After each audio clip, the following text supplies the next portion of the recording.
আসসালামু আলাইকুম রহমতুল্লাহি ওয়া বারাকাতুহু।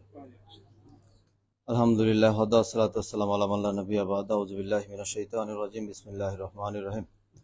আল ফাজর ওয়াল লায়ালিন আশর। আল আয়া। আলহামদুলিল্লাহ, আল্লাহ রাব্বুল আলামিনের অশেষ মেহেরবানি, তিনি আমাদেরকে পবিত্র সালাতুল ইশা আদায়ের পরে এই সিনকিয়া মসজিদে উপস্থিত হওয়ার, সালাত আদায় করার এবং কিছু দিনের কথাবার্তা শোনার মতো তৌফিক দান করেছেন। সবাই একযোগে বলি আলহামদুলিল্লাহ। আমরা একবার দুরূদ ও সালাম পড়ি প্রিয় নবী সাল্লাল্লাহু আলাইহি ওয়াসাল্লামের প্রতি। আল্লাহুম্মা সাল্লি আলাইহি আল্লাহুম্মা বারিক আলাইহি। তো আজকে আমরা একটা বিষয় নিয়ে কথা বলবো, যেটা আমাদের এই সমসাময়িক বিষয়ের সাথে সম্পর্কিত। যদিও আমাদের ইমাম সাহেব গত শুক্রবারেও এবং মাঝে মাঝে আলোচনাটা করেছেন, তো তারপর আমরা মনে করছি যে আমাদেরকে এই বিষয়গুলো আরেকটু স্মরণ করিয়ে দেওয়া দরকার। সেমন একটা বিষয় নিয়ে আজকে আমরা কথা বলবো। অন্য ভাষারও অনেকে আছেন, আমরা সংক্ষিপ্ত একটু ইংলিশে বলে দেব পরবর্তীতে সবার জন্য যেটা সুবিধা হয়। তো আজকে আমরা যেটা নিয়ে কথা বলবো সেটা হচ্ছে জিলহজ মাসের প্রথম 10 দিন নিয়ে কথা বলবো। আমরা অনেকে হয়তো জানি, অনেকে অবহেলায় কাটিয়ে দিই। আসলে আগামী কিছুদিনের ভিতরে জিলহজ মাস চলে আসতেছে না। এখন আজকে কত তারিখ? আমরা এখন বর্তমানে 26 তারিখ হচ্ছে আজকে জিলকদ মাসের। জানেন তো জিলকদ মাসের পরে কি মাস? জিলহজ মাস। এই জিলহজ মাস আসলে আমাদের কিছু কাজ করতে হবে, সেটা আমরা আজকে জানিয়ে দিব সংক্ষিপ্ত আকারে। আমাদের আলোচনা হবে সর্বোচ্চ 20 মিনিট, একটু প্লাস, এর বেশি হবে না ইনশাআল্লাহ। ধৈর্য ধরে শুনতে হবে আর কি। তো আল্লাহ রাব্বুল আলামিন পবিত্র কোরআনের মধ্যে অন্যতম একটা ছোট সূরা 30 পারার মধ্যে আছে, সূরাটার নাম সূরাতুল ফজর। সেখানে আল্লাহ বলছে আল ফজর লায়ালিন আশর। আল্লাহ ফজরের শপথ করেছেন, পাশাপাশি 10টা, এখানে রাতের কথা আছে কিন্তু অধিকাংশ তাফসিরে আছে এই 10টা দিন হচ্ছে জিলহজ মাসের প্রথম 10 দিন। এই এর বাইরেও আল্লাহ পবিত্র কোরআনের মধ্যে অন্যত্র বলেছেন, সেটা আল্লাহ অন্যত্র আরেক জায়গায় আল্লাহ বলছেন সূরাতুল হজ।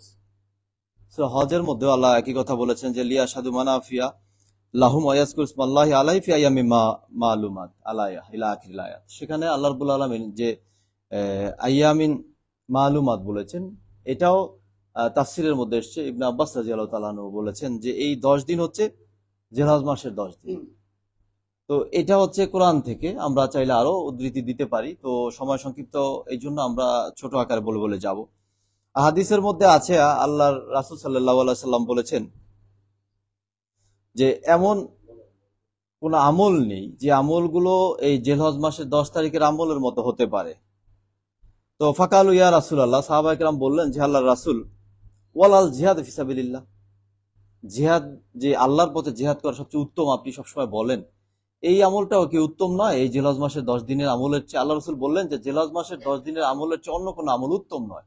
তখন সাহাবায়ে কেরাম একটু আশ্চর্যিত হলেন, হয়ে বললেন তাহলে কি জিহাদও কি এর চেয়ে উত্তম নয়?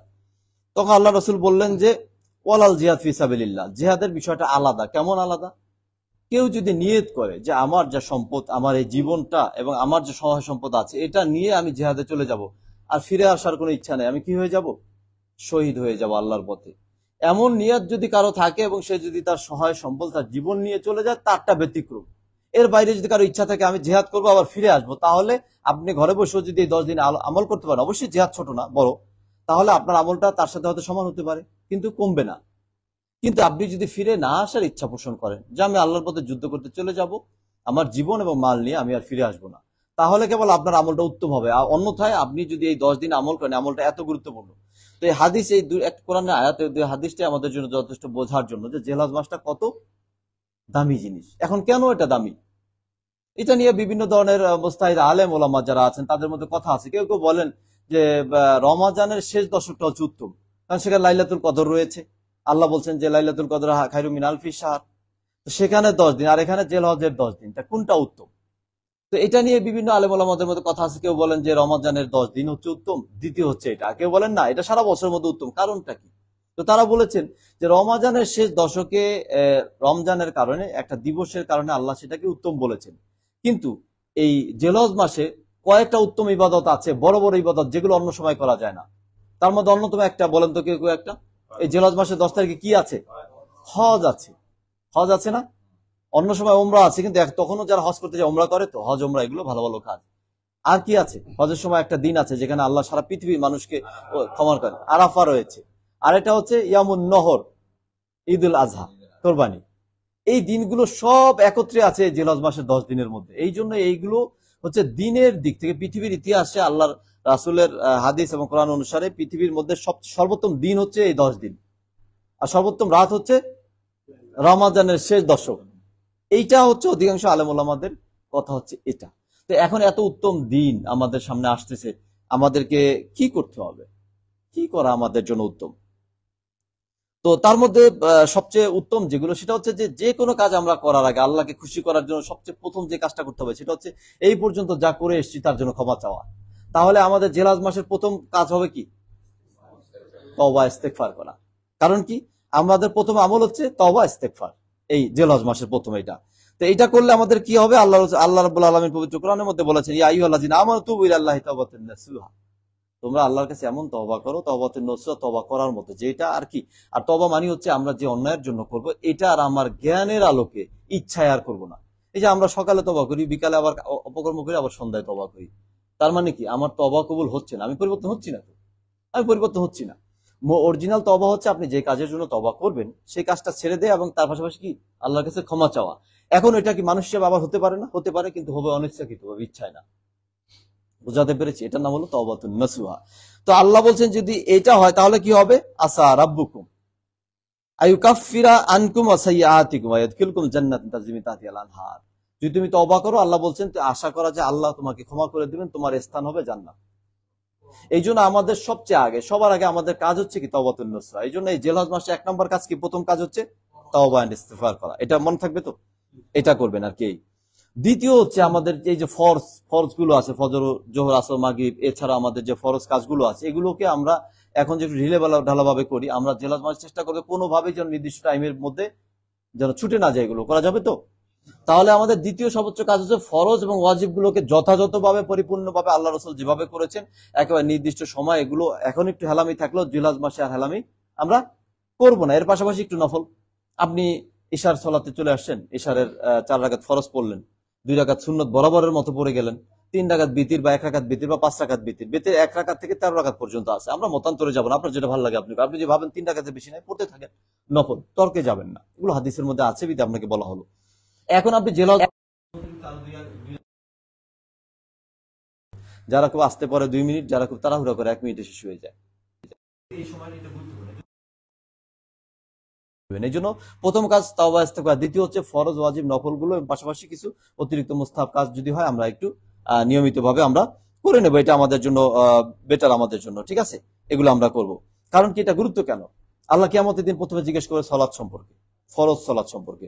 এরপর কিছু কিছু মানুষের ফরজ সালাত তখন আল্লাহ কিনা, তখন সাহাবায়ে কেরাম বলবেন যে আছে, বললো যে এটা ফরজের পাল্লা দিয়ে দাও। এখন আমরা যারা শুধুমাত্র নাম মসজিদে আসলে ফরজটা পরেই দৌড় দিই, ঠিক আছে, আপনি 33-এ পাশ করলেন, ফরজটা পাশ করলেন। এখন যদি কোনো ক্রমে, যদি কোনো কারণে যদি একটু 1 পয়েন্ট যদি এদিক ওদিক হয়ে যায়, ফেল করার সুযোগ থাকে না? কারণ আপনি আমি তো আরো অন্যায় আছে, নামাজে নালে 33 পাইলাম, আর অন্যান্য কাজ তো একটু দুর্বলতা আছে না, ওটা কমে 32 হয়ে যেতে পারে, তখন কি করবেন? কারণ এই যে আপনি অতিরিক্ত কিছু নফল টফল পড়লেন, এটা তখন কাজে দেবে। এই জন্য এটা হেলা করার কোনো সুযোগ কি নাই। এর পাশাপাশি 1 থেকে 9 তারিখ পর্যন্ত সিয়াম পালন করতে হবে। তৃতীয় নম্বর ভালো কাজের মধ্যে হলো সিয়াম, মানে রোজা রাখা। রোজা রাখা কি, রোজার ব্যাপারে যেগুলো কথা আছে তার মধ্যে এই 9 দিনের রোজা আল্লাহ রাসূল সাল্লাল্লাহু আলাইহি ওয়াসাল্লাম সম্পর্কিত বিষয় হাফসা রাদিয়াল্লাহু তাআলা বলছেন যে আল্লাহ রাসূল সাল্লাল্লাহু আলাইহি ওয়াসাল্লাম 4টা জিনিস কখনো ছাড়েননি। 4টা জিনিস আল্লাহ রাসূল সাল্লাল্লাহু আলাইহি ওয়াসাল্লাম কখনো ছাড়েন। তার এক নম্বর হচ্ছে আশুরার সিয়াম, আল্লাহ রাসূল সব সময় করেছেন। দ্বিতীয় হচ্ছে জিলহজ মাসের এই 10 দিনের মধ্যে 9 দিনের সিয়াম আল্লাহ রাসূল সব সময় করেছেন। আরেকটা হচ্ছে প্রতি মাসে 3 দিন 2 রাকাত সুন্নাত কখনো ছাড়তেন না। কে বলেছেন? হাফসা রাদিয়াল্লাহু তাআলা আনহুমা। কে জানেন উনি কে? আল্লাহ রাসূল সাল্লাল্লাহু আলাইহি ওয়াসাল্লামের স্ত্রী এবং বেহেশতি মানুষ। দেখছেন, স্বামী তো সারা পৃথিবীর শ্রেষ্ঠ মানুষ। তারপরে তৃতীয়, এই উম্মতের তৃতীয় শ্রেষ্ঠ ব্যক্তির নাম হচ্ছে ওমর রাদিয়াল্লাহু তাআলা, তার মেয়ে হাফসা রাদিয়াল্লাহু তাআলা আনহা, এবং তিনিও জান্নাতে আল্লাহ রাসূলের স্ত্রী হিসেবে থাকবেন, সেটা দুনিয়াতে আল্লাহ বলে দিয়েছেন। 4টা কাজ কোনদিন 9 দিনের। আরেকটা আমাদের মধ্যে একটা আছে, আরবিতে তাসে তেসুন মানে হচ্ছে 9। এজন্য কেউ বলে 9 তারিখ রাখলেই চলবে, কেউ বলছে না, তাসে মানে হচ্ছে আপনি 1 থেকে 9 পর্যন্ত সবগুলো রোজা রাখবেন। এটা হচ্ছে ব্যস্ত হলেন, তাহলে অন্তত একটা সিয়াম আপনাকে পালন করতেই হবে। একটা সিয়াম রাখার চেষ্টা আপনি করবেন। সেটা কোন দিন জানেন? আরাফার দিন। তো আরাফার দিনের রোজা যে আতাসিবু আলাল্লাহ, আইয়ুকাফফারা সানাতাল্লাতি বাদাহু কাবলাহু ওয়া বাদাহু। দ্যাট মিন্স আল্লাহর রাসূল বললেন যে কেউ যদি আরাফার সিয়াম পালন করে তার পিছনে 1 বছর সামনে 1 বছরের গুনাহ ক্ষমা হয়ে যাবে। এত পাওয়ারফুল একটা সিয়াম রাখবেন না? কোন দিন রাখবেন?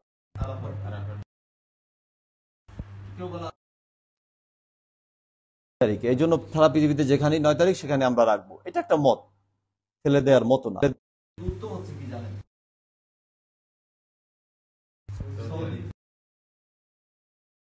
করি না, না, কিছু কাজ আছে নির্দিষ্ট জায়গার সাথে সম্পর্কিত। যেমন আপনি নামাজ এখানে বসে পড়তে পারি না, এখন সৌদি আরব থাকলে পড়তে পারতেন, চলবে তো নামাজ? সবটাই চলবে না। যদি আপনি আমেরিকায় থাকেন নামাজ হবে তো? এখন আপনি হজ করার নিয়ত করে বসে আছেন, টাকা পয়সা সব জমা করে বসে আছেন জাপানে, হজ হবে? কেন হবে না? আরেকটু সহজ করে দেই, আপনি সৌদি আরবে গিয়ে বসে আছেন, মক্কার বাইরে গিয়ে, হজ হবে? আবার মক্কাতে গিয়ে বসে আছেন, কিন্তু আপনি আরাফাতেও গেলেন না, আর মক্কার ওই এই এহরামও বাঁধলেন না, আল্লাহ রাসূল যেগুলো করেছেন 1 থেকে 5 দিন তার কিছুই করলেন না, হজ হবে? তার মানে কি বোঝা গেল? এটা নির্দিষ্ট সময় এবং নির্দিষ্ট জায়গার সাথে সম্পর্কিত। এই জন্য আমাদের যেই ভাইরা বলেন শুধু আরাফা মিলান গিয়া সৌদি আরবের সাথে আর বাকিটা মিলান না, তাদের জন্য আমরা বলবো যে ভাই সব আমরা মিলাতে যাই না, যেটা যেখানে সেটা সেখানেই মিলাই। জুতা থাকবে পায়ে, মাথায় নিয়ে গেলে মানুষ প্রশ্ন করবে। আরাফা হচ্ছে সৌদি আরব, আপনি আরাফার সাথে ঈদ মেলাবেন না, কারণ ঈদের ব্যাপারে আল্লাহ রাসূলের স্পষ্ট হাদিস আছে, তিনি বলে দিয়েছেন যেখানে চাঁদ দেখবা সেখানে ঈদ করবা, হিসাব শেষ, সমাধান হয়ে গেল। এই জন্য আমরা তারপর যদি বিতর্ক হয় আমরা ঝগড়াঝাটিতে যাব না ভাই। আপনি যদি আপনার 9 তারিখে রাখেন আপত্তি নেই, আমি মানুষ হিসেবে আমি আরাফার দিনে রাখি, এই জন্য আমি আপনাকে অনুরোধ করবো তাহলে আপনি 2টা রোজা রাখেন। আপনি 2 দিক যদি রাখতে চান 2টা রোজা রাখেন, ঠিক আছে? কিন্তু আমাকে যদি বলেন যে আপনি কোনটা রাখতে পারেন, আমি বলবো সৌদি আরবের সাথে হজের সাথে মিলে আপনি আরাফা রাখবেন, কিন্তু তারপর রাখতে হবে। রাখলে কি হবে? 1 বছর আগের 1 বছর পরের রোজা গুনাহ ক্ষমা হয়ে যাবে। আলহামদুলিল্লাহ, কত বড় সওয়াবের কাজ না? এটা করা যাবে না? ইনশাআল্লাহ করবো আমরা। এরপরে এই সময়ের ভিতরে সব তো হজ উমরা তো ওমরা অন্য সময় করা যায়, কিন্তু এই সময়ের ভিতরে আপনি যে হজ উমরা করতে পারেন, কত বড় সওয়াবের কাজ। হজ করলে কি হয় জানেন? 2টো ফজিলত সংক্ষিপ্তে বলবো। আল্লাহ রাসূল বলেছেন মান হাজ্জা ফালা ইয়াফুস ওয়ালা ইয়াফসুক রাজাকা ইয়াউমিন ওয়ালাদাতু উম্মু। কেউ যদি রোজা রাখে, কোনো অশ্লীলতা মন্দ যদি না করে, তাহলে সে এমন ভাবে ফিরে আসলো যেমন তার মা তাকে এখন ভূমিষ্ঠ করলো, নিষ্পাপ। এটা একটা। আর আরেক জায়গায় আল্লাহ রাসূল সাল্লাল্লাহু আলাইহি ওয়াসাল্লাম বলেছেন আল উমরাতু ইলা উমরাতি কাফারাতুন লিমা বাইনাহুমা। কেউ যদি উমরা করে, এক উমরার মাঝখানে যত গুনাহ আছে ক্ষমা করে দিবে। তা আপনি 10 বছর আগে একটা উমরা করছেন, তওবা করতে করতে আবার গিয়ে একটা উমরা করছেন, পিছনে গুনাহ ক্ষমা হয়ে যাবে না? কত ফজিলতের কাজ। আর এই হাদিসের মধ্যে আল্লাহ বলছে আল্লাহ রাসূল বলছেন ওয়াল হজ্জে মাবরুর লাইসা লাহু জাযাউ ইল্লাল জান্নাহ। আর হজ্জে মাবরুর যেটা আপনি একবার পরিপূর্ণ নিয়ম নীতি মেনে যে হজটা করলেন, এইটা যদি আল্লাহ কবুল করে নেয় তাহলে এটার একমাত্র প্রতিদানই হচ্ছে জান্নাত, জান্নাত যাবেন মাস্ট। তো এই জন্য হজ উমরা এই সময়ের ছাড়া আপনি উমরা তো করা যায় অন্য সময়, কিন্তু হজ উমরার ফজিলতটা এই সময় আরো বেশি কঠিন। এই জন্য এটা একটা ভালো কাজ। এটা এছাড়া এই সময় বেশি বেশি করে জিকির আজকার করতে হবে। এই সময়ের মধ্যে বেশি বেশি করে জিকির করবেন। বিশেষ করে জিকির, উত্তম জিকির কি? হাদিসের মধ্যে যে উত্তম 4টা জিকিরের কথা আছে তার মধ্যে 1 নম্বর হচ্ছে সুবহানাল্লাহ, তারপর আলহামদুলিল্লাহ, লা ইলাহা ইল্লাল্লাহ, একটা হচ্ছে আল্লাহু আকবার। এই 4টা হচ্ছে উত্তম জিকির, বুঝছেন? উত্তম জিকির কি কি বলেন? সুবহানাল্লাহ, আলহামদুলিল্লাহ, লা ইলাহা ইল্লাল্লাহ, আল্লাহু আকবার। এই 4টা হচ্ছে সবচেয়ে উত্তম জিকির। তো আল্লাহ রাসূল সাল্লাল্লাহু আলাইহি ওয়াসাল্লামের সাহাবায়ে কেরাম বেশি বেশি করে করতেন, এবং এই ব্যাপারে একটা হাদিস আছে। ইবনে ওমর রাদিয়াল্লাহু তাআলা বলছেন তোমরা বেশি বেশি করে এই সময়টাতে তাকবীর, তাহলিল এবং তাহমিদ বলো। তো তাকবীর মানে কি জানেন? তাকবীর হচ্ছে আল্লাহু আকবার, তাহলিল মানে হচ্ছে লা ইলাহা ইল্লাল্লাহ, আর তাহমিদ মানে হচ্ছে আল্লাহর প্রশংসা, আলহামদুলিল্লাহ। তো এগুলোকে বেশি বেশি করে পড়তে হবে। এবং সাহাবায়ে কেরামের আমল ছিল, বিশেষ করে ইবনে ওমর রাদিয়াল্লাহু তাআলা এবং আবু হুরায়রা রাদিয়াল্লাহু তাআলা আনহু, তারা বাজারে চলে যেতেন এই সময়ের মধ্যে, বাজারে গিয়ে জোরে জোরে তাকবীর বলতেন। তখন অন্যান্য মানুষজন শুনে তারাও তাকবীর বলতো। এই জন্য বেশি বেশি করে আমরা তাকবীর বলবো। এ ব্যাপারে 3টাকে সমষ্টি করে একটা আপনার তাকবীরের মতো আমাদেরকে শেখানো হয়, সেটা হচ্ছে আল্লাহু আকবার, আল্লাহু আকবার, আল্লাহু আকবার, লা ইলাহা ইল্লাল্লাহু, আল্লাহু আকবার, আল্লাহু ওয়ালিল্লাহিল হামদ। এখন আপনি যদি আমাকে জিজ্ঞেস করেন এটা কোন হাদিসে আছে, তাহলে হাদিসে একবার হুবহু এভাবে আছে আমি বলতে পারবো না, সবগুলোর সমষ্টি। আবার কোন কোন জায়গায় আছে 2বার, আমাদের দেশ বেশি বেশি জায়গা হয় আল্লাহু আকবার, আল্লাহু আকবার 2বার হয় না। আবার অধিকাংশ কেউ বলেন যে 3বারটা বেশি সহিহ। কিন্তু এটা যদি কোনো হাদিসে সহিহ ভাবে আসছে বললে হুবহু এভাবে আসছে না, আলাদাভাবে বিভিন্ন ভাবে আসছে, এটা আছে আর কি। আমি চেষ্টা করেছি, খুঁজে পাইনি। এই জন্য আপনি 2বার পর 3বার পর বাতানুবাদ করার সুযোগ নেই, নফল আমল যে যেটা করেন তারপর ছেড়ে দেন, ঠিক আছে? চলবে ইনশাআল্লাহ, এটা চলবে। আর যেটা নাই সেটা তো করাই যাবে, সেটা নাই, কিন্তু এটা যেহেতু আছে, চলছে প্রসিদ্ধ আকারে, আপনি 2বার বা 3বার আপনি চালিয়ে যান, এটা আপনি করবেন। এমন কি ইবনে ওমর রাদিয়াল্লাহু তাআলা ছিল, তিনি মিনায় যখন থাকতেন হজের সময়, হজের বাইরে থাকলে তো বাজারে যেতেন, মিনার সময় তিনি মিনার তাঁবুর মধ্যে বসে বসে জোরে জোরে বলতেন। মিনাতে একটা মসজিদ আছে আপনার এই যে আরাফার পাশে, ওই সাইডের দিকে আশেপাশে, ওই মসজিদে যারা বসে থাকতো তারা জোরে জোরে শুনতো, আরে ইবনে ওমর রাদিয়াল্লাহু আল্লাহ রাসূলের সাহাবী, তিনি জোরে জোরে বলছেন, তা আমরা কেন বলবো না? তারাও জোরে জোরে বলতেন। এই জন্য তাকবীরটা এই 10 দিন আমরা যে কোনো সময় জোরে জোরে হাঁটতে উঠতে বসে একটু জোরে জোরে বলবেন। এখন জাপানে আপনি হঠাৎ করে তাকবীর দিয়ে বসলেন, আশেপাশে মানুষ ভয় পায়, সেরকম আবার না। আপনি আপনার নিজের লেভেল থেকে ক্রস করা যাবে না, ঠিক আছে? এটা আমরা মেনে করবো। আর আরাফার রোজার কথা তো বলেছি। এছাড়া কোরবানির আমল, কোরবানি কত গুরুত্বপূর্ণ। আল্লাহ বলছেন কুলিনা সালাতি ওয়া নুসুকি ওয়া মাহইয়া ওয়া মামাতি লিল্লাহি রাব্বিল আলামিন। এটা হচ্ছে কোন উত্তম একটা ইবাদত। আল্লাহ নুসুক বলতে, নুসুক মানে হচ্ছে কোরবানি, যে আল্লাহর কোরবানির কথা আল্লাহ বলছেন যে এই কোরবানি এগুলো সব আল্লাহর জন্য। এই জন্য কোরবানি যার সামর্থ্য আছে তিনি দেবেন। কোরবানির বিধান নিয়ে দুই ধরনের কথা আমাদের সমাজে প্রচলিত আছে। আমরা যারা এই এই দক্ষিণ এশিয়ার মানুষ, আমাদের এই অঞ্চলের অধিকাংশ সবাই আমরা মাযহাবের অনুসরণ করেন বেশিরভাগই, তাদের জন্য তাদের মাসালা হচ্ছে এই কোরবানি করাটা ওয়াজিব। কেন ওয়াজিব? দলিল হচ্ছে আল্লাহ রাসূল সাল্লাল্লাহু আলাইহি সাল্লাম মদিনায় গেলেন, তারপর 10 বছর ছিলেন, এবার ইন্তেকাল করেছেন। 10 বছর প্রতি বছরে কোরবানি দিয়েছেন, বাদ দেননি। এবং একটা হাদিস রয়েছে মুসনাদ আহমদ, আল্লাহ রাসূল বলেছেন কেউ যদি সামর্থ্য আছে কোরবানি করলো না, সেই জন্য আমার মুসাল্লায় না আসে, মানে কি ঈদের নামাজে যেন না আসে। এই জন্য তারা বললেন যেহেতু এত গুরুত্বপূর্ণ, আল্লাহ রাসূল মসজিদে আসার উদ্বুদ্ধ করে আবার বললেন তুমি এসো না, সামর্থ্য আছে, তুমি কোরবানি ইচ্ছা করে দিলা না, তোমার দরকার নেই তোমার নামাজে আসার। তার মানে কি ওয়াজিব বলছে, তারা বলেন ওয়াজিব। আর যারা কিছু ওলামায়ে কেরাম এটাকে বলেন সুন্নাতুল মুআক্কাদা। সুন্নাত শুধু সুন্নাত না, সুন্নাতুল মুআক্কাদা এমন কাজ যেগুলো আল্লাহ রাসূল জীবনে সারা জীবনে করেছেন, গুরুত্ব দিয়েছেন, কখনো ছেড়ে দেননি। কিন্তু আপনি যদি কোনোভাবে ছেড়ে দেন তাহলে আপনাকে এটা গুনাহ হয়েছেন, এইভাবে তেমন কিছু ওইভাবে স্পষ্টভাবে বলেননি, কিন্তু আপনি আল্লাহ রাসূল সবসময় করে গেছেন, তাগিদ করেছে, এটাকে সুন্নাতে মুআক্কাদা বলে। যেমন আপনার ফজরের 2 রাকাত সুন্নাত ছেড়ে দেবেন না, আল্লাহ সবসময় পড়েছেন। জোহরের আগে 4 রাকাত, পরে 2 রাকাত সবসময় পড়েছেন। এগুলো হচ্ছে সুন্নাত। তারা বলে, এখন বলেন যে তাদের দলিলটা কি, তারা কেন সুন্নাতে মুআক্কাদা বলে? এটা তো ওয়াজিবের মতই। তারা এই জন্য বলে যে আপনার এই এই কোরবানি নিয়ে আল্লাহ রাসূলের যে হাদিসগুলো আছে, সেখানে একটা হাদিস আছে খুব গুরুত্বপূর্ণ। আল্লাহ রাসূল বলেছেন কেউ যদি নামাজ পড়ে এরপরে কোরবানি করে, হাদিসটা এরকম, যদি নামাজ পড়ে ঈদের এরপরে কোরবানি করে তাহলে সে কি করতো?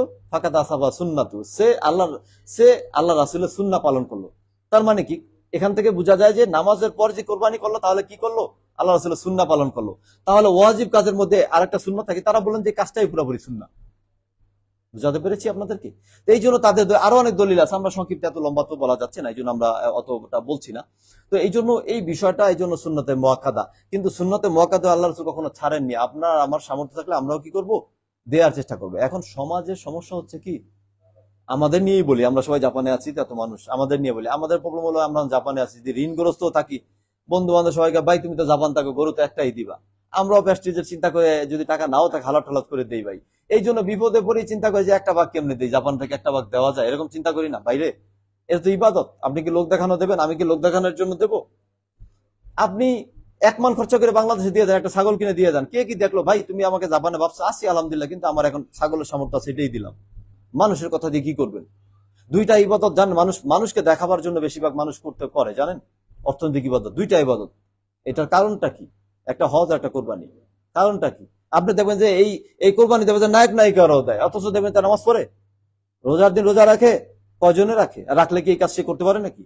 কিন্তু দেখবেন সে বড় মাপের কোরবানি দেবো, তাকে জিজ্ঞেস করবে আবার কোরবানি কত দিয়ে কিনেছেন, সে দেখবেন যে খুব সুন্দর করে বলতেছে। তার মানে কি হয়? এবং সাধারণ লোক না, রাজনীতিবিদ থেকে শুরু করে গ্রামে গিয়ে, এখন সামনে নির্বাচন আসছে, এই বছর দেখবেন সব রাজনীতিবিদ বাংলাদেশে গ্রামে চলে গেছে একবারে গরু টরু জবাব দেওয়ার জন্য। কারণটা কি? এগুলো দেখাবার জন্য। আবার হজে যাবে, দেখবেন যে সবাই নামাজ রোজার খবর নাই, টাকা পয়সা দিয়ে মিলে কোন রকম হজে যাওয়ার জন্য খুব পাগল। আমি আপনাকে নিরুৎসাহিত করিনি, কিন্তু যাবেন। কিন্তু সে কেন যাচ্ছে? সে তো আল্লাহকে ভালোবেসে যায়। তো আল্লাহ বলছে তুমি, তোমার কাজ হলো প্রথম নামাজ পড়া, নামাজ না পড়ে হজে কেন দৌড় দিল? কারণ কি, হজে গেলে আপনার দুনিয়ার মানুষ তো জানবে, এর পাশাপাশি একটা জিনিস বাড়বে। ধরেন আমার নাম মোহাম্মদ মাসুম বিল্লাহ, ছোট একটা নাম না, আর কিছু যোগ করতে পারি না। এখন আমি যদি মনে করি একটু হজে চলে গেলাম, হজ থেকে আসলে আপনি আমার নামটা বাড়াইতে পারেন আলহাজ। আমার যদি আমার নাম মোহাম্মদ মাসুম বিল্লাহ আলহাজ মিলে, আমার নাম যদি খালি মাসুম হইতো, তাহলে আবার আলহাজ মাসুম হইলে একটু বাড়লো, তখন হাজি মাসুম। ওই যে বাংলাদেশের হাজি হানিফ, যে যেটা মিলে হাজি আলহাজ একটা লাগাতে হবে নাকি? তো তার মানে বোঝা গেল যে কোরবানি এবং হজটা কি, এর সাথে দুনিয়ার কিছু একটা আছে, আর কিছু পাওয়ার বিষয়টাও জড়িত আছে। এখন আপনি বলবেন ভাই আমি তো করি না, তারপরও লাগাইছি কেন?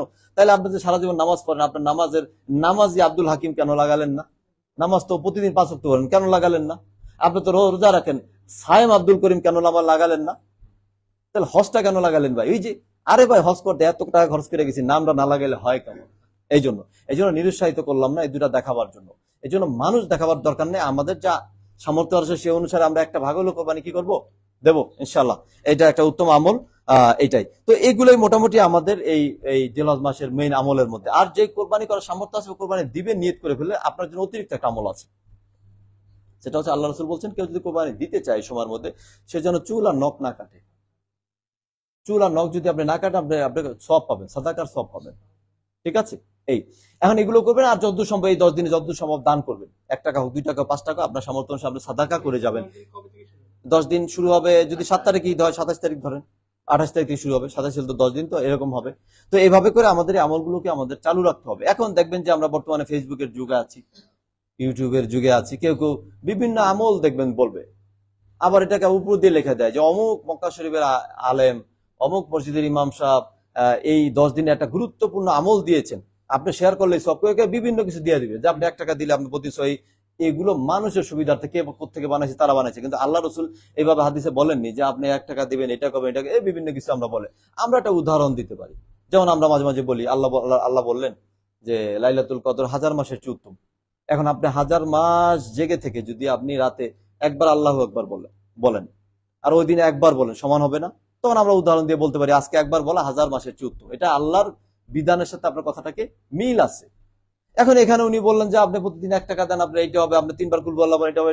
এই যে কথাগুলো বলা, এরকম নির্দিষ্ট কোনো ইবাদতের কথা আল্লাহ রসুল বলে, আমি যেগুলো বলেছি এগুলো হলো একটা ইবাদতের বেইজ আকারে আল্লাহ রসুল এই ইবাদত গুলো এই সময়টাতে করেছেন, এগুলোতে উদ্বুদ্ধ করেছেন, আমরা সে আলোকে বলি। কিন্তু তিনি অন্যান্য ইবাদত এটার পর এটা, এটার পর এটা করে এরকম বলেননি। এই জন্য আপনি এগুলোকে আগে পছন্দ করেও আপনি করতে পারবেন। ঠিক আছে, তো এই জন্য আমরা এই 10 দিন আমাদের জন্য গুরুত্বপূর্ণ। আমরা কি কি কাজগুলো করবো আমরা একটু জেনে অন্য ভাষায় আমরা 4-5 মিনিট বলে আমরা শেষ করে দেবো আমাদের আলোচনা। তো তাহলে আমরা এই 10 দিনের আমল সবচেয়ে উত্তম আমল আমরা বলেছি। পৃথিবীর মধ্যে মুসলমানদের জন্য প্রতি বছরের মধ্যে সবচেয়ে উত্তম দিন কোন 10টা? এই জিলহজ মাসের 10 দিন। আর সবচেয়ে উত্তম রাত কোন 10টা? রমজানের শেষ 10। ঠিক আছে, কেউ যদি ডিফার করে, পার্থক্য করে যে আর ভাই উনি বললে হবে না, এরকম চুপ থাকেন, সমস্যা নেই। আমরা একটা মতানৈক্য আলোকে এইটাই আমাদের উত্তম মনে হয়েছে, সেটা আপনাকে আমরা বললাম ইবাদতের জন্য। তো এই দিনগুলোতে আমরা প্রথমে কি করতে বলেছিলাম? 1 নাম্বার তাওবা ইস্তেগফার করবো আমরা বেশি বেশি করে। তো তাওবা ইস্তেগফার কিভাবে করে? আস্তাগফিরুল্লাহ ওয়া আতুবু ইলাই, এটুক তো ছোট। এছাড়া তওবার ইস্তেগফারের আরেকটা আছে, ইস্তেগফার তওবার সদা সাইয়্যিদুল ইস্তেগফার আছে, মুখস্থ পারেন? আল্লাহুম্মা আনতা রাব্বি লা ইলাহা ইল্লা আনতা খালাকতানি ওয়া আনা আবদুকা ওয়া আনা আলা আহদিকা ওয়া আহদিকা মাসতাতাত। এই যে এটা আছে, যে এটা মুখস্থ করে নেবেন, এটা বেশি বেশি করে অন্য সময় এটা বলবেন। এটার এত ফজিলত আল্লাহ রসুল বলেছে। হ্যাঁ, আল্লাহ রসুল বলছে কেউ যদি সকালবেলা এই তওবা ইস্তেগফার পরে ওই দিনের ভিতর মারা যায় জান্নাতে যাবে, সন্ধ্যায় পরে যদি রাতে মারা জান্নাতে যাবে। এখন আমি আপনি কি সকাল সন্ধ্যার মাঝখানে মারা যাব নাকি? এর ভিতরেই তো মারা যাব। এই জন্য এত 2 লাইনের একটা তওবা ইস্তেগফার এটা মুখস্থ করা যাবে না। যারা পারেন আলহামদুলিল্লাহ বেশি বেশি করে বলবেন, যারা পারেন না বলবেন। আপনি গুগলও সার্চ দিলে তো সাইয়্যিদুল ইস্তেগফার দিলেই আপনি চলে আসবে, বা বিভিন্ন জিকিরের বই আছে, দোয়ার বই আছে, সেগুলোতে গেলে আপনি পেয়ে যাবেন ইনশাআল্লাহ। তো এগুলো হচ্ছে আমাদের জন্য উত্তম আমল, এগুলো আমরা ইনশাআল্লাহ করবো। আমরা 2-3 মিনিট শুধু ইংলিশে, আমরা যেটুকু ভাঙাচুরা ইংলিশ আমরা পারি একটু একটু বলে দেবো আমরা সবাই শোনার জন্য। তো আমরা সবাইকে বলবো আমলগুলো আমরা করার জন্য। তো ইনশাআল্লাহ সংক্ষেপে ছুটে গেছে অবশ্য বলতে গিয়ে। এক নম্বর আমরা কি বলেছিলাম? তওবা করা। 2 নম্বর হচ্ছে আমাদের ফরজ এবং সুন্নত গুলো, নফল গুলো, এগুলো আমরা এই সময় নিয়মিত আমরা আগের চেয়ে আমরা আরো বেশি নজরদারি করব, আমরা ভালোভাবে করবো। এরপর আমরা রমজানের মতো করে এই 1 থেকে 9 দিন রোজা রাখবো। একান্ত রাখতে না পারলে আমরা আরাফার দিনের রোজাটা আমরা রাখবো। এর পাশাপাশি হজ উমরা সামর্থ্য থাকলে এই সময়ের মধ্যে আমরা করব। ঠিক আছে, এরপরে আমরা আর যেটা করবো, আল্লাহর বেশি বেশি করে জিকির করবো, তার মধ্যে সুবহানাল্লাহ, আলহামদুলিল্লাহ, আল্লাহু আকবার, লা ইলাহা ইল্লাল্লাহ, এগুলো বেশি বেশি করে আমরা এই সময়ের মধ্যে আমরা বলবো। এরপরে আর যেটা আমরা বলেছি সেটা হচ্ছে অন্তত আরাফার দিনের রোজা, এটা আমরা শেষ করেছি। আর সর্বশেষ যেটা আমরা বলবো, আমরা সামর্থ্য থাকলে আমরা কি করব? কুরবানি করব। এই আমলগুলো সহজ না আমাদের জন্য, এটা আমরা বেশি বেশি করে করবো। ঠিক আছে, ইনশাআল্লাহ আমরা এটাই আমাদের জন্য করব।